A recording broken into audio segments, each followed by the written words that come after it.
سيئات أعمالنا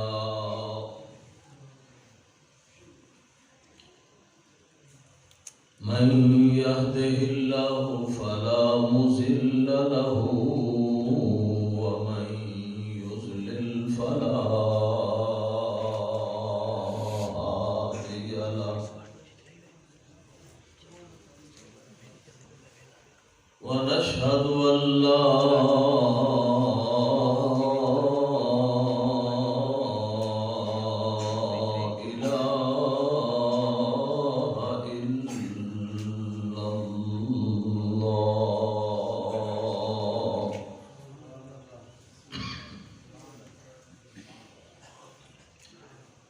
وحده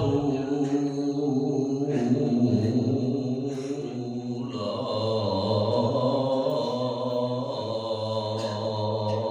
شريك له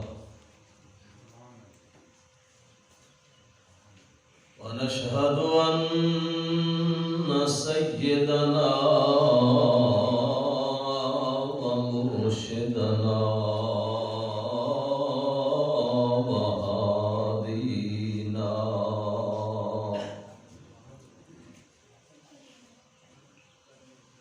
وهادينا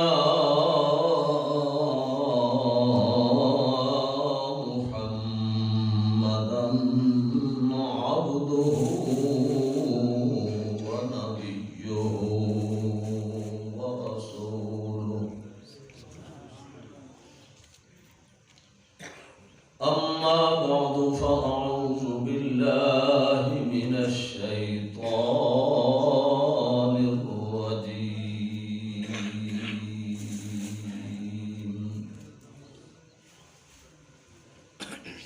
بسم الله الرحمن الرحيم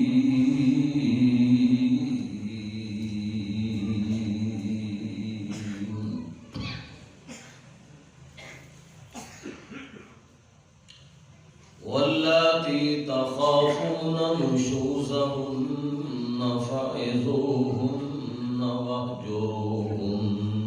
في المضاجع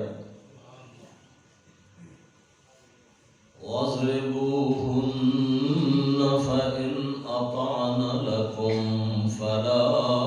تبغوا عليهن سبيلا إن الله كان عليا كبيرا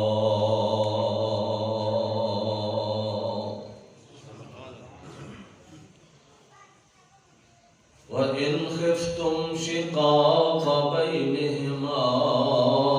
فابعثوا حكما من أهله وحكما من أهلها إن يريدا إصلاحا يوفق الله بينهما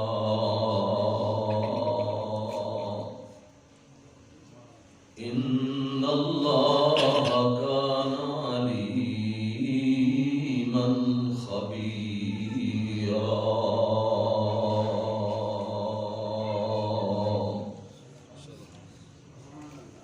وقال النبي صلى الله عليه وسلم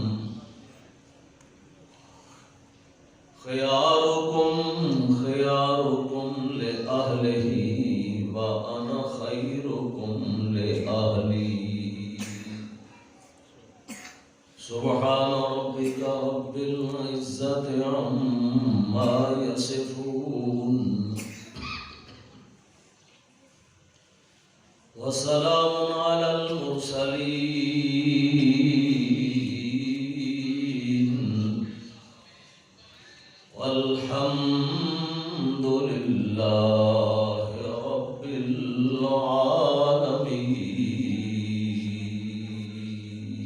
العالمين اللهم صل على محمد وعلى آل محمد كما صليت على إبراهيم وعلى آل إبراهيم إنك حميد مجيد.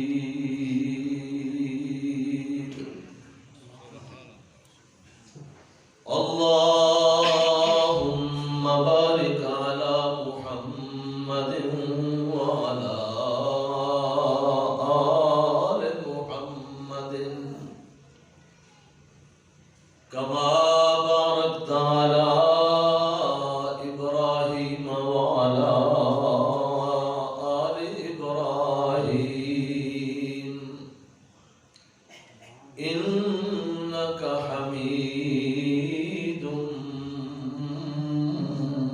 مجيد.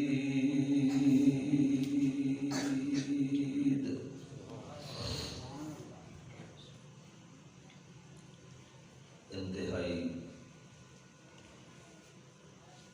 قابل قدر ذی وقار علماء،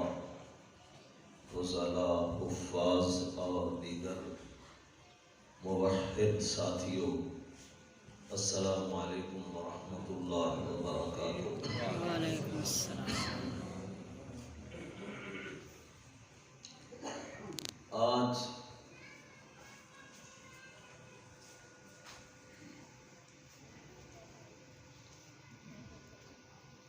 تقریر نہ سمجھو، ایک اہم مسئلے کے اوپر وضاحت کرنے کے لیے سبق سمجھو۔ درسگاہوں میں،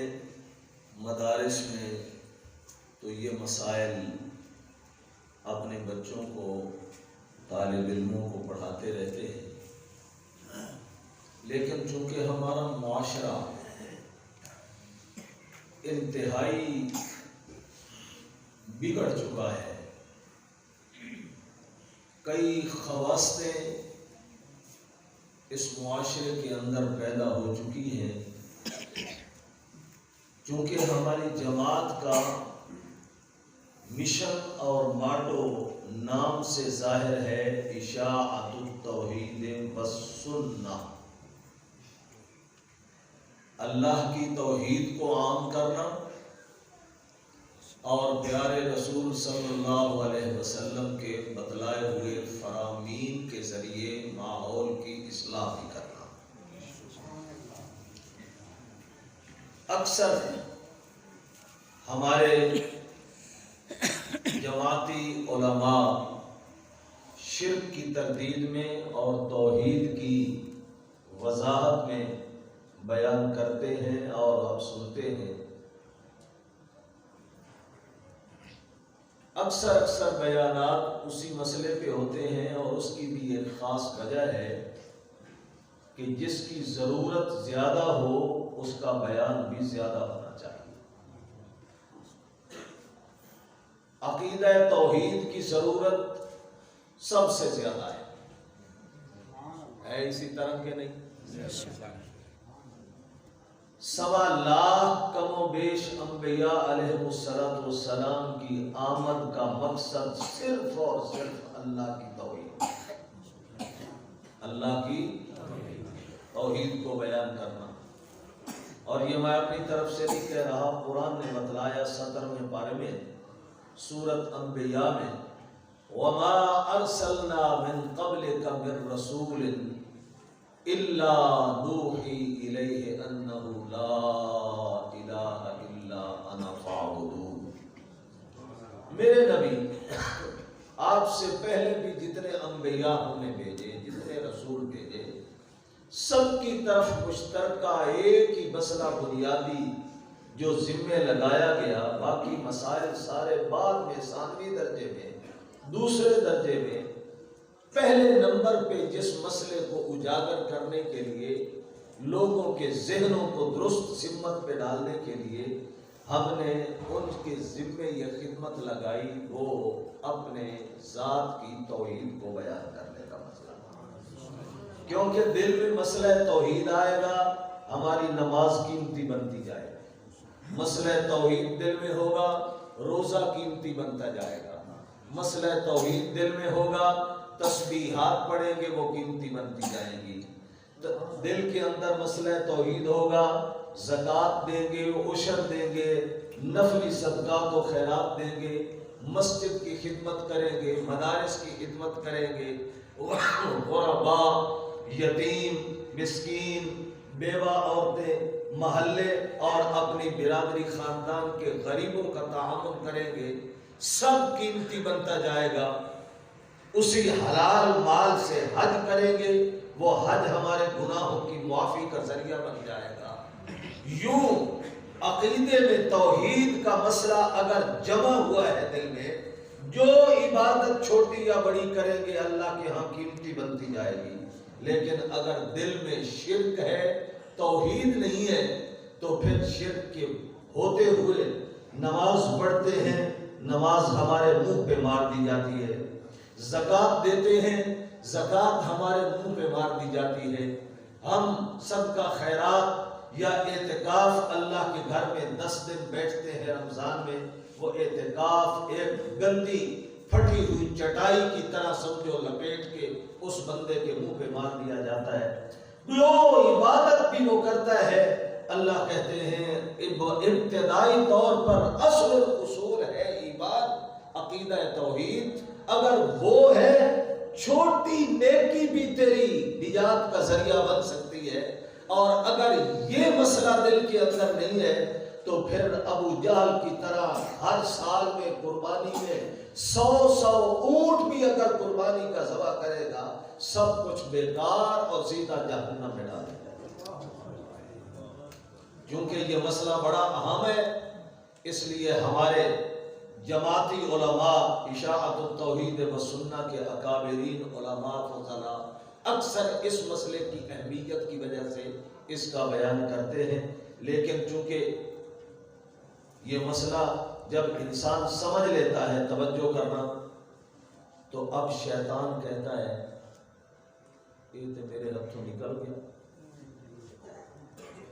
میں نے تو اس کو اپنے ساتھ جہنم میں لے جانا تھا، عبدالآباد تک اس کو جہنم میں ڈلوانا تھا، لیکن مرغی میرے ہاتھوں نکل گئی۔ اب وہ زور لگاتا ہے کہ چلو اس کے معاملات میں، اس کے رسومات میں، اس کے نجی مسائل میں، گھریلو زندگی میں، خاندانی معاملات میں، لوگوں کے ساتھ لین دین میں اتنا اس کو کمزور کر دوں، اتنا کمزور کر دوں، اتنا کمزور کر دوں کہ یہ جائے گا تو صحیح عقیدہ ٹھیک ہونے کی وجہ سے جنت میں، پر سیدھا نہ جائے، میرے نال چند دن جہنم دے اندر جائے، چھتر کھائے، اور جہنم کا ایک لحظہ بھی میرے بھائیوں وہ ہماری برداشت میں نہیں۔ ہمارے پاس لوگ کم فہمی کی وجہ سے کبھی کبھی یہ جملہ زبان سے بول دیتے ہیں، اور یہ عقیدہ تے ٹھیک ہے نا، کدے تے چلے جاواں گے نا جنت ہے، چلو 4 چتر کھا لے اختتام کی۔ ہاں ایک دنیا کی آگ کی چنگاری ہمارے ہاتھ میں آ جائے، ہمارے جسم پہ آ جائے، چھالے پڑ جاتے ہیں، جلن ہوتی ہے، مختلف چیزیں لگاتے ہیں اس جلی ہوئی جگہ کے اوپر، یہ سوزش اور جلن ختم ہو جائے ہماری، اور یہ وہ آگ کہ اس آگ سے نکال کے اس آگ میں اگر کسی جہنمی کو ڈالا جائے تو اس کو نیند آ جائے، وہ اتنی سخت آگ ہے، یہ اس کے مقابلے میں اتنی نرم آگ ہے دنیا والی کہ اس سے نکال کر اس میں اگر کسی کو ڈالا جائے گا تو اس کو نیند آ جائے گی۔ سوچو اس آگ کے اندر کتنی تپش ہوگی، اس آگ کی حالت کیا ہوگی؟ کلما خبت زدناہم سعیرا، جس وقت ایک دفعہ بجھنے لگے گی، جیسے ہمارے چولہے میں آگ بجھنے لگتی ہے، ہم پھر پھونک مارتے ہیں، اس کو مزید تیز کرتے ہیں، قرآن کہتا ہے وہ بھی بجھنے لگے گی، اس میں کمی آنے لگے گی تو ہم پھونک مار کے اور اس کے شعلوں میں اضافہ کر دیں۔ اللہ ہم سب کو اپنی رحمت سے بچا دے۔ لیکن اس میں بچنے کے لیے ہمیں محنت کرنی ہوگی، بغیر محنت کے کوئی کام بھی نہیں ہوتا۔ اپنی ہمت میں جتنا کچھ ہے وہ کریں، اور پھر اس کے بعد اپنے مالک کے سامنے رونا دھونا شروع کر کے اس سے التجا کریں، اللہ نام ہے رحمان تیرا، ہم بڑے نادان ہیں، بھول ہو جاتی ہے آخر کیا کریں انسان ہے۔ انسان جو ہوئے اللہ تو اپنی رحمت سے معاف کر۔ تو جب بندہ اللہ کا ڈر اور خوف رکھتے ہوئے ہر قدم پہ اللہ کے حکم کو مقدم سمجھے، یہاں شریعت کیا کہتی ہے، یہاں شریعت کیا کہتی ہے، یہاں شریعت کا کیا حکم ہے، میں اس کے مطابق چلوں، اللہ کی نافرمانی نہ ہو جائے مجھ سے، پھر اللہ جل جلالہ بھی کہتا ہے بندہ ہے، انسان ہے، اور انسان کے خمیر میں بھول جانا ہے۔ انہاں دا باپ آدم ہی تو بھول گیا سی کہ میرے کو معافی منگی میں معاف چکتا، یہ بھی اگر بھول کے کوئی گناہ کر جائے گا، میں اللہ ارحم الراحمین ہوں، تو میں نے جنت انہی مسلمان موحدوں کے لیے بنائی ہے، اس میں کوئی کافر مشرک نہیں جائے گا، لیکن اس کو اللہ ڈالیں گے جو اپنی زندگی گناہوں سے بچا بچا بچا بچا بچا کے اللہ کے سامنے پیش ہو۔ حقوق العباد میں بھائی ہم بڑے سست ہیں، خاص طور پہ کسی سے قرض لیا بیکار مار دیا، کسی کی زمین کے ساتھ دوسرے کی زمین ہے، وہ سادہ آدمی ہے، پتہ نہیں چلنے دیتا، یہ آدمی چالاک ہے، جب ہل چلاتا ہے تو ایک بالشت بننا اودی طرف، اگلے واری ہل چلائے تے بننا ایک ڈٹھ اور اس دی طرف، اس سے اگلی دفعہ چلائے ہل تو ایک بننا ڈٹھ اور، یوں گٹھ دو گٹھ گٹھ دو گٹھ کرتے کرتے کرتے کرتے اپنے بھائی کی زمین پہ قبضہ، دکان پہ قبضہ، مکان پہ قبضہ، اس کی چیزوں پہ قبضہ، رات جا کر اس کی فصل کو کاٹ لینا، اس کے مویشیوں کو چوری کر لینا، بکری چرا لینا، بھیڑ چرا لینا اور بڑا جانور چرا لینا۔ سنیے اللہ کے پاک رسول نے فرمایا جو ایک بالشت کے برابر کسی کی زمین پہ قبضہ کرے گا طوقہ اللہ یوم القیامت 7 ارضین، قیامت کے دن 7 زمینوں کا طوق بنا کے اس کے گلے میں اللہ ڈالے۔ اوے دنیا کے حریص، اوے دنیا کے لالچی، دنیا کے اندر اپنے بھائی کی زمین پہ تو نے قبضہ کیا، اگرچہ ایک ڈیٹھ دے اتے قبضہ کیتا، آج یہ میری 7 زمینوں کا طبق پڑا ہے، اٹھا اس کو اپنے سر کے۔ اس بندے کو اس وقت ہوش آئے گی کہ میں نے کیا کیا، پھر جتنا بھی کچھ ہم دبا رہے ہیں، آئی موت تے سارا کچھ پچھلے، اس کو بھی کوئی فائدہ ہوا؟ کوئی فائدہ نہ ہوا۔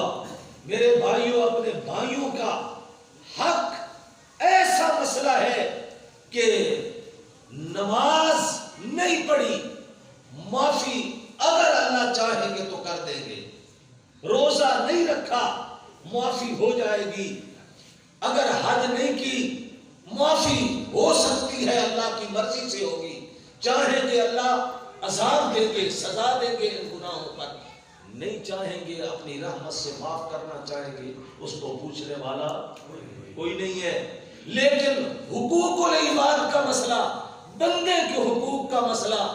اتنا اہم ہے، قیامت کے دن یہ بندہ اپنے بندوں کے حق مار مار کے آئے گا اللہ کی عدالت میں، اللہ کہے گا جا وہ کو معافی مانگ جے، وہ معاف کر دائی تو میرے طرف معافی ہے، یہ وہ معاف کوئی نہیں کردا، کوئی معافی نہیں ہے تیرے۔ ہم اس کو معمولی سمجھتے ہیں، میں نماز پڑھ رہا ہوں جی، تہجد پڑھتا ہوں جی، اشراق پڑھتا ہوں، تلاوت کرتا ہوں، تسبیحات کرتا ہوں، چلے 4 مہینے پہ جاتا ہوں، سود کھاؤں سب کچھ جائز ہے، رشوت کھاؤں سب کچھ جائز ہے، یہ دوسروں کے حق دباؤں سب کچھ میرے لیے حلال ہے۔ کیوں جی؟ اس لیے کہ میں نے ہاتھ میں تسبیح پکڑ رکھی ہے، اس لیے کہ میں اشراق پڑھتا ہوں، اس لیے کہ میں تہجد گزار ہوں۔ تیری تہجد تیرے لیے دوسروں کے مال کے کھانے کو حلال کر رہی ہے، تیرے ماتھے میں لوٹے کے برابر محراب ہے۔ کیا تجھے اس نے کہا ہے کہ اپنے بھائی کا حق تبا، اپنے رشتہ داروں سے برا سلوک کر؟ معمولی سی بات ہوتی ہے، ہم آنا جانا رشتہ داری کا حق انسان کے اوپر کتنا ہے۔ اللہ اکبر۔ حدیث پاک میں آتا ہے جب اللہ جل جلالہ نے ساری کائنات کو بنایا، انسان، حیوان، جن، فرشتے کچھ نہیں بنے تھے، اللہ تعالیٰ نے سارے آسمان و زمین کو بنا لیا، وہاں اللہ نے قرابت اور رشتہ داری کو پیدا کیا، تو یہ رشتہ داری اور قرابت اللہ کے عرش کا پایا پکڑ کے کھڑے ہو گئی اور کہنے لگی اللہ میں تجھ سے پناہ چاہتی ہوں۔ اللہ تعالیٰ نے فرمایا میں نے تجھے پناہ دے دی، یا اللہ پھر مجھے کچھ حق بھی چاہیے اپنا۔ میرے رب نے وہاں اعلان کیا، پاک پیغمبر نے امت کو بتایا، میرے رب نے کہا ہاں تجھے میں حق دیتا ہوں، جو رشتہ داری کو جوڑ کے رکھے گا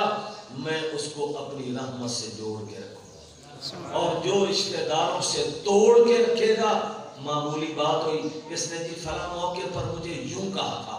گالی دے دی تھی، مجھے یہ کہا یہ کہا یہ کہا، تو آنا جانا ختم، رشتہ داریاں ختم، موت فوت کے اوپر آنا جانا ختم۔ یاد رکھ سب سے بڑا اللہ کی نظر میں غصے والا انسان یہ ہے جس نے اپنے رشتہ داروں سے تعلقات توڑ کے رکھے۔ وہ معافی مانگتا ہے، بھئی غلطی ہو گئی معاف کر دے، یہ کہتا ہے چل چل نکل جائے ادھر سے، کوئی معافی نہیں ہے تیری۔ میرے بھائیو آج ہم اپنے بھائی کو معاف نہیں کر رہے، کیا امید لے کے جائیں گے اللہ کے پاس کہ اللہ ہمیں معاف کر دے گا؟ معافی مانگنا سیکھو اور معاف کرنا بھی سیکھو۔ اللہ کے پیارے رسول کی یہی سیرت تھی، یہی سیرت تھی۔ اولا تو حضور نے کسی کا جرم نہیں کیا، کسی نے کسی کا جرم، کسی پر زیادتی نہیں کی، اور اللہ کا پیغمبر زیادتی کر ہی کیسے سکتا ہے؟ اللہ کا نبی معصوم ہوتا ہے، نبی کیا ہوتا ہے؟ معصوم۔ لیکن اس کے باوجود سنیے اللہ کے پاک رسول آخری مرض الوفات میں ہیں، اور ذرا طبیعت میں تھوڑا سا افاقہ ہوا، بخار کی کیفیت اتری، تو مسجد میں آئے، منبر پہ بیٹھے، خطبہ شروع کیا، اور اس خطبے میں ایک بات یہ بیان فرمائی، بھائی آج تک میں نے کسی پر زیادتی کی ہو تو دنیا میں محمد سے بدلہ لے لوں۔ کہو سبحان اللہ۔ اللہ کے پاک رسول کا فرمان، اور کس کو؟ اپنے شاگردوں کو، اپنے مریدوں کو، اپنے پیاری مقدس صحابہ کی جماعت کو۔ آج تک جس کے ساتھ میں نے کوئی زیادتی کی ہو، جس کا کوئی لین دین میرے ذمہ ہو، وہ آج مجھ سے لے لے، بدلہ لے لے۔ کل قیامت کے دن میں اللہ کی سزا نہیں برداشت کر سکتا۔ وہ سوچو ذرا اپنے گریبان میں جھانک کر، کون سی شخصیت یہ اعلان کر رہی ہے؟ جس شخصیت نے کہا انا سید ولد آدم، میں ساری کائنات آدم کا سردار ہوں، انا سید الاولین والآخرین، میں پہلوں پچھلوں کا سردار ہوں، انا قائد المرسلین، قیامت کے دن سارے نبیوں کی جماعت کا میں قائد بن کے اٹھوں گا۔ لواء الحمد بیدی، اللہ کی حمد کا جھنڈا میرے ہاتھ میں ہوگا۔ کل نبی آدم فمن سوا تحت لوائی، سارے نبی قیامت کے دن میرے جھنڈے کے نیچے ہوں۔ اس شخصیت کے بول سنو مرض الوفات ہے اور کہتے ہیں میں نے آج تک کسی پر زیادتی کی ہے، کسی پر ظلم کیا ہو، ناجائز کسی کو مارا ہو، آج میں محمد سے بدلہ لے لو۔ اگر میں نے کسی کا قرض دینا ہے آج مجھ سے لے لو۔ ایک آدمی اٹھا، جی میرے 2 دینار آپ کے ذمہ ہیں۔ فرمایا تیرے اوپر جھوٹ کا شبہ نہیں ہے مجھے، پر مجھے یاد نہیں ہے، مجھے یاد دلا دو کب لیے تھے۔ اس نے فرمایا فلاں موقع پر لیے تھے، آپ نے خادم کو کہا اس کو دے دو، اس کو 2 دینار دے دو۔ ایک نے کہا 6 دینار میرے آپ کے ذمہ ہیں، چونکہ حضور وقتاً فوقتاً ضرورت کے وقت قرض لے لیتے تھے، فرمایا اس کو بھی دے دو۔ ایک اٹھا، جی یہ بات بڑی اہم ہے،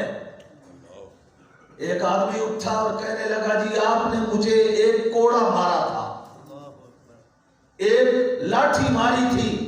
کوڑا مارا تھا، میں اس کا بدلہ لینا چاہتا ہوں۔ صحابہ کی چیخیں نکل گئی، اے ظالم، اگر تیرے نبی نے تجھے مار بھی دیا تھا تو آج تو نبی سے بدلہ لیتا ہے، نبی کو کہتا ہے کہ مجھے کوڑا مارا تھا، آج میں کوڑا ماروں گا آپ کو،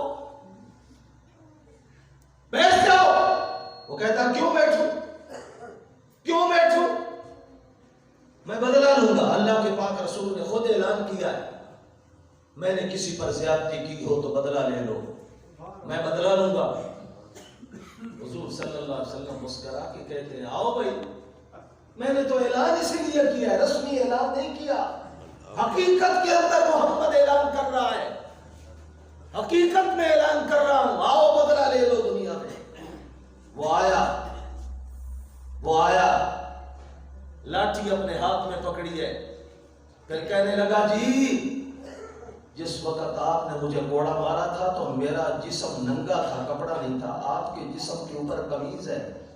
اور قمیض کے اوپر سے لاٹھی لگے گی، وہ چوٹ اور وہ درد نہیں ہوتا جو ننگے جسم پہ ہوتا ہے۔ جناب قمیض اتاریے، قمیض اتاریے، اپنی پشت کو ننگا کرو، جس طرح میری ننگی پشت کے اوپر آپ نے کوڑا مارا تھا، میں بھی آپ کی ننگی پشت کے اوپر کوڑا مارنا چاہتا ہوں۔ رحمت للعالمین اپنی قمیض اوپر کر لیتے ہیں، جس کو قیامت کے دن کی فکر ہو، اللہ کے سامنے پیشی کی فکر ہو۔ اما من خاف مقام ربہ ونہى النفس عن الہوى فإن الجنة هی المأوى۔ جو رب کے سامنے پیش ہونے سے اور کھڑا ہونے سے ڈر گیا، ایک دن مجھے اللہ کی عدالت میں پیش ہونا ہے، اور اس وقت کوئی قریبی، باپ، ماں، بہن، بھائی، استاذ، پیر، مرشد، بہت بڑا جاگیردار اور لینڈ لارڈ، کوئی قبیلے کا، غیر قبیلے کا، سب کے سب وہاں پر موجود ہوں گے، پر لا تملک نفس لنفس شیئا والامر یومئذ للہ۔ جس کو اس دن کا خوف آ گیا، ونہى النفس عن الہوى، اور گناہ کرنے کا ارادہ کر چکا تھا لیکن اللہ کے خوف سے گناہ سے واپس ہٹ آیا، اللہ کا خوف رکھتے ہوئے اللہ تعالیٰ کہتے ہیں ان الجنت ہی المأوی۔ شاباش میرا بندہ، شاباش، شاباش میرا بندہ، شاباش، تیرا دل چاہتا تھا میں گناہ کر لوں، میرا خوف تیرے اوپر غالب آ گیا، اس غلبہ خوف کی وجہ سے تو نے اپنے دل کی چاہت پر کنٹرول کر لیا، میں رب اعلان کرتا ہوں جا جنت میں چلا جا۔ اسی آیت پر وقت تو بہت زیادہ ہو رہا ہے لیکن میں نے کچھ باتیں مزید بھی کہنی ہیں۔ ایک اسی آیت سے متعلق بات اور بھی سن لو۔ خلیفہ ہارون الرشید اور اس کی بیوی زبیدہ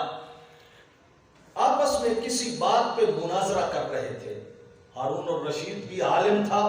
اور اس کی بیوی زبیدہ بھی عالمہ تھی۔ بنو عباسی دور کا بہت بڑا نیک خلیفہ گزرا ہے۔ حضرت امام مالک اور امام شافعی کا دور تھا، تو جب اس مسئلے میں بات آگے چل پڑی اور بڑھی تو ایک نے کہا تو غلط ہے، مسئلے پر بحث ہو رہی تھی، ایک نے کہا تو غلط ہے، دوسرے نے کہا تو غلط ہے، بیوی نے کہہ دیا تو اس بارے میں جھوٹا ہے اور غلط کہہ رہا ہے۔ اس نے کہا اچھا اگر میں غلط کہہ رہا ہوں تو تجھے 3 طلاق۔ میں غلط کہہ رہا ہوں نہ، پہلے بیوی نے کہا تو دوزخی ہے، تو کیا ہے، اس مسئلے کو غلط بیان کر رہا ہے، تو دوزخی ہے۔ اس نے کہا اگر میں دوزخی ہوں تو تجھے 3 طلاق۔ دوزخی کے ساتھ رہنے کا کیا مطلب ہے؟ جا اپنا کام کر۔ اب زبان سے بات تو کہہ ڈالی 3 طلاق میں اج کل بھی اسی معمولی گھر میں غصہ ہوا تے طلاقاں 1 بھی نہیں 2 بھی نہیں اکٹھیاں 3، چل تجھے 3 طلاق۔ ابھی اس پر بھی میں نے کوئی تھوڑی سی گفتگو کرنی ہے۔ اس نے بھی کہہ دیا تجھے 3 طلاق، زبان سے نکل جائے نا، بچے رونے لگ جائیں، حضرت صاحب کا دماغ اس وقت پھر صحیح ہو جاتا ہے۔ انہوں نے بچے سنبھالا کہ میں مزدوری تے جاؤں، میں بچے سنبھالا کہ آفس دی ڈیوٹی جا کے کرا، میں بچے سنبھالا یا تجارت کرا، یہ اللہ کی طرف سے گھر والی عورت کے ذمے ایک فطری طور پر محبت کے رنگ میں اللہ نے کام لگا دیا، ورنہ شریعت کے اندر بچوں کی خدمت کرنا اور دودھ پلانا، یاد رکھنا میرے بھائی، شرعی ذمہ داری اس کی نہیں ہے۔ بچہ پیدا کرنے کے بعد وہ خامد کو کہے رکھو نوکرانی تیرے بچوں کی پرورش کرے اور تیرے بچوں کو دودھ